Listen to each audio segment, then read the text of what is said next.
Ang turo tungkol sa pananalangin. Sinabi ng Panginoong Hesus, kapag nananalangin kayo, huwag kayong tutulad sa ginagawa ng mga pakitang tao. Mahilig silang manalangin ng nakatayo sa mga sambahan at sa mga kanto ng lansangan para makita ng mga tao. Ang totoo, tinanggap na nila ang kanilang gantimpala.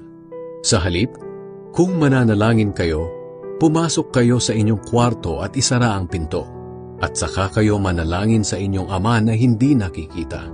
At ang inyong Ama na nakakakita sa ginagawa ninyo ng lihim ang magbibigay ng gantimpala sa inyo. At kapag nananalangin kayo, huwag kayong gumamit ng maraming salita na wala namang kabuluhan, tulad ng ginagawa ng mga taong hindi kumikilala sa Diyos. Akala nila ay sasagutin sila ng Diyos kung mahaba ang kanilang panalangin. Huwag niyo silang gayahin, dahil alam na ng inyong Ama kung ano ang kailangan ninyo bago pa man ninyo ito hingin sa Kanya. Kaya manalangin kayo ng katulad nito. Ama naming nasa langit, sambahin nawa kayo ng mga tao. Naway magsimula na ang inyong paghahari at masunod ang inyong kalooban dito sa lupa tulad ng sa langit. Bigyan niyo po kami ng aming pagkain sa araw-araw.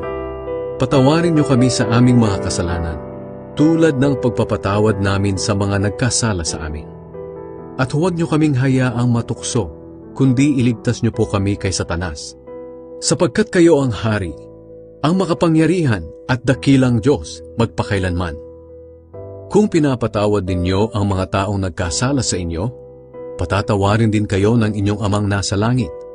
Ngunit kung hindi ninyo sila pinapatawad, hindi rin kayo patatawarin ng inyong Ama. Ang turo tungkol sa pananalangin.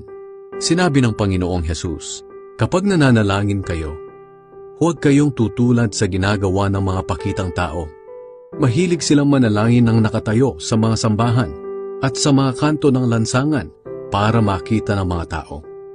Ang totoo, tinanggap na nila ang kanilang gantimpala. Sa halip, kung mananalangin kayo, pumasok kayo sa inyong kwarto at isara ang pinto, at saka kayo manalangin sa inyong Ama na hindi nakikita.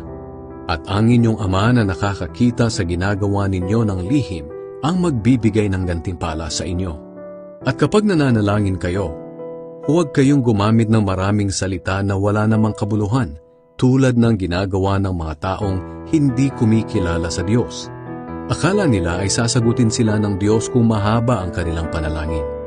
Huwag niyo silang gayahin, dahil alam na ng inyong Ama kung ano ang kailangan ninyo bago pa man ninyo ito hingin sa Kanya.